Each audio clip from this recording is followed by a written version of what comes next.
Hello, I'm Dr. Beth Godey. And I'm Dr. Martha Leatherman. I'm a geriatric specialist in psychiatry. And I'm a neuropsychologist, and I specialize in aging. We're experts in dementia care, and we're here to provide you some information and answer some questions that we hear very commonly about dementia and other issues in aging. Well, Dr. Godey, the PBS special sounds very interesting, and I'm eager to see it for myself.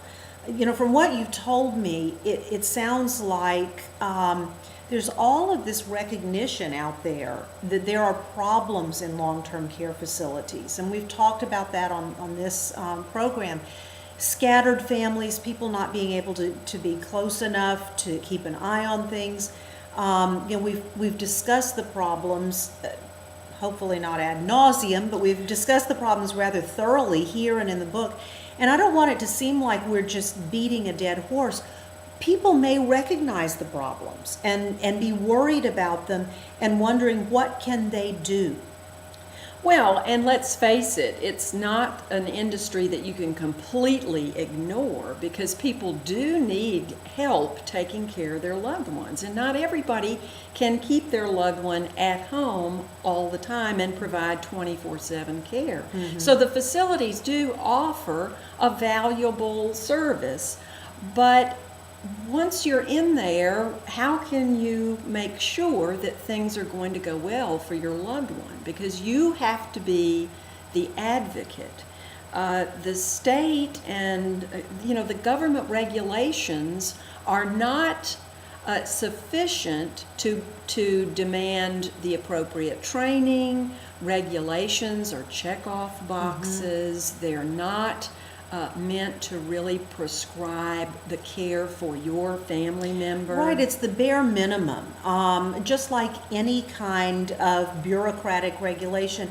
A good analogy perhaps is a daycare or school situation, and we talk about that in the book, and I think you mentioned that it was discussed in the PBS series. Yes, in fact, the lady whose father had died because he had drank some fluid, Drano or whatever it was, some drain fluid, said if this kind of thing had happened in a daycare center, the daycare center would be closed. Mm-hmm.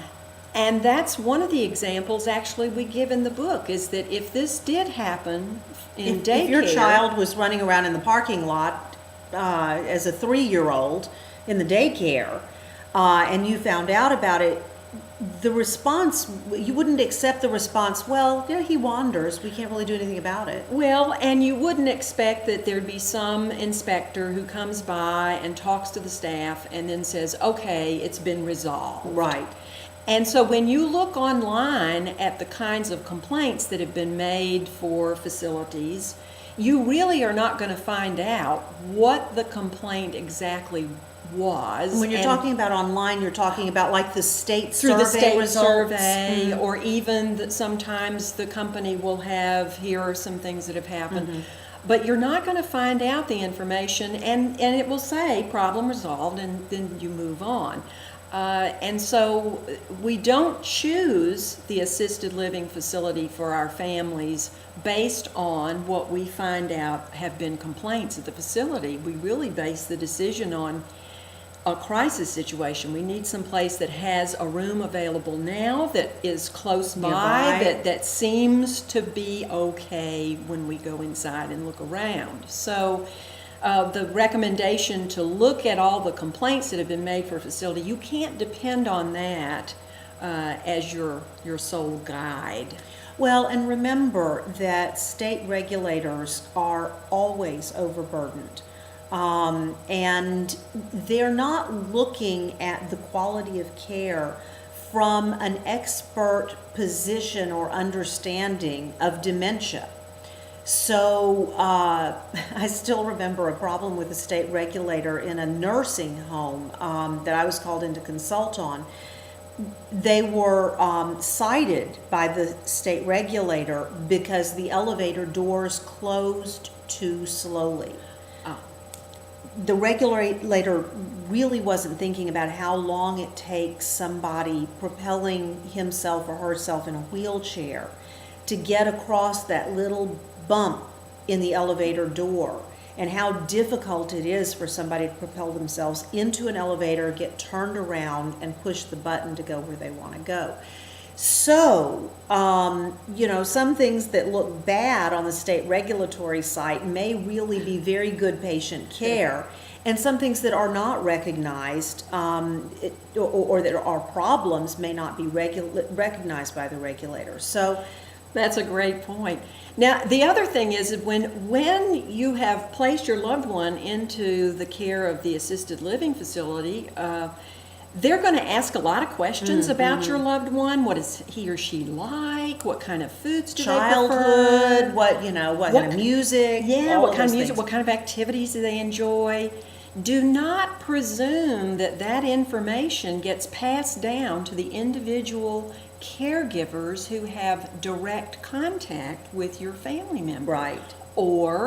And don't presume that the information gets passed down to the activities director, who is responsible for sometimes Planning. 150 people and can't plan something for every single person. And remember, if the director of nursing leaves for another facility, or the activity director or social worker, the next person to fill that position may very well not go back through all the resident records and learn each resident. Right. So just as you do not depend on the state or the federal regulatory system to make sure that everything in your daycare or your child's school is run properly, you have to be there. You have to advocate. It's the same in this situation. You have to advocate for your loved one, and you have to be educated. You really do. And in the book, we do have a particular chapter on how to be an advocate, what you can do. And one of the biggest things, let me get this for the camera, this is always difficult to do. One of the biggest things you can do is educate yourself about dementia, and also learn more about how the facilities work. You don't always have to go to the top at the very beginning of a complaint. You can manage things in other ways, but we have that in the book, and I think it would help a lot. Find out what kind of training the staff at the facility goes through. Find out if it's only the RNs or the direct care nurses that get training. Is it the entire staff? Because remember, the housekeeper may see your loved one every day, and the RN in the facility may see them once a month. So the cafeteria people. Exactly. And a lot of training now is online, which is not always the best, and there's no hands-on with online training. So who does the training? What's their level of knowledge and expertise? Are they the trainer just because they've been with the company long enough, and are they passing on bad information? Right. So look into those things and ask questions, and you'll really find that your loved one can get the care that's useful and necessary for them. But arm yourself. For more answers to questions like these, our book, The Insider's Guide to Dementia Care, is available at Amazon.com.